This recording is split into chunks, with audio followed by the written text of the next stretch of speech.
Now we're joined by Tal Heinrich, spokesman for the Israeli Prime Minister Benjamin Netanyahu. Thanks so much for being here. So I want to get you to respond to these remarks from President Biden to these donors. It's clear to anyone who's been watching from around the world that Israel is losing support. And he says Israel needs to change its tactics.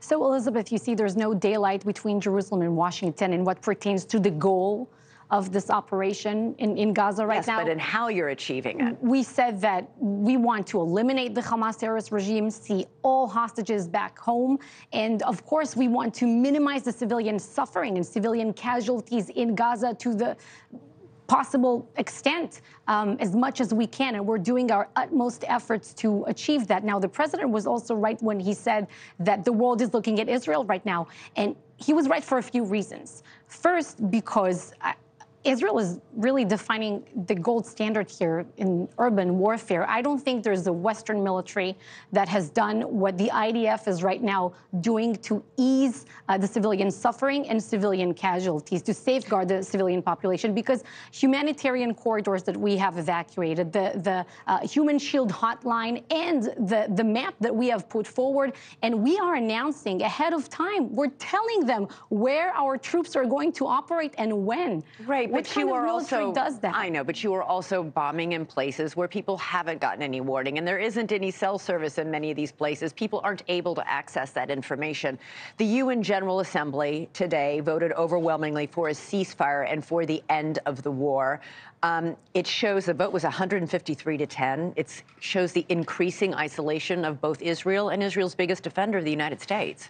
Well, we know that General Assembly resolutions are non-binding, and we're grateful for President Biden and the administration for the veto last week at the Security Council, where resolutions are binding. But you see, calling for a ceasefire in a resolution that doesn't even condemn Hamas, this is simply ridiculous. What does a ceasefire mean? It means leaving Hamas in power, leaving the hostages in Gaza, and it means that our sons and daughters, the soldiers, have died in vain, that terrorism will just remain there. Our nation took this decision that we can no longer live next to a terrorist enclave. Well, and this is a terrorist group that has pledged to commit this act over and over again. The Secretary of Defense, Lloyd Austin, has warned the Prime Minister that this kind of bombing will just grow a new generation of terrorists, that you cannot kill your way into security. So, again, Israel is not bombing indiscriminately. We tell... A lot of people would take issue with that. But we tell the population of Gaza where to evacuate and when to safeguard them. Now, I don't think it is a correct statement, because based on historical patterns, you know, the Allies did what they did in German towns, and pure evil of Nazism had to be eliminated. And this ideology has to be eliminated. Now, you didn't see the German society post-World War II, you know, going back to Nazism. I think they blame the Nazis for what had transpired. And we're seeing it now, in fact, that we're already, as Hamas terrorists begin to gradually surrender and lose ground, we're hearing these Palestinian voices that are blaming Hamas. The Palestinians are not stupid. They know who is responsible for this situation, who dragged us all into this war. Yeah, so they're blaming Hamas. It's worth noting that Hamas had to know the reaction this attack on October 7th would provoke. They did not warn anybody in Gaza what was coming as a result of this attack that they committed on October 7th. I want to ask you about a report today in the Wall Street Journal that the IDF has begun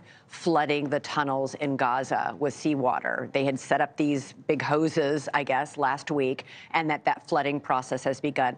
There are hundreds of miles of tunnels underneath Gaza. How long will this take to flood the tunnels and make them uninhabitable and flush out, hopefully, the leaders of Hamas you're still hunting? Well, I cannot comment on operational and strategic military activity happening on the ground. I think you'll have to refer this question to the IDF. But we have eliminated a lot of the tunnel infrastructure in Gaza. Unfortunately, there's more.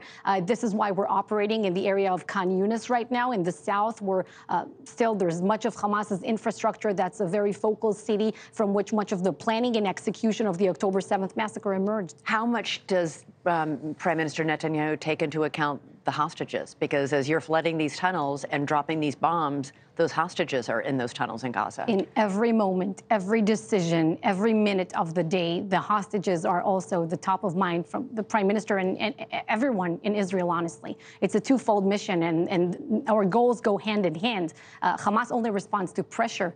The reason why we saw some of the hostages being released based on that outline that we had in place and Hamas broke was because of the military pressure, because we're hitting them hard. We'll continue to do that. Thanks so much for watching. Go to joinnn.com to find News Nation on your television provider. And don't forget to click the red subscribe button below to get more of News Nation's fact-driven, unbiased coverage.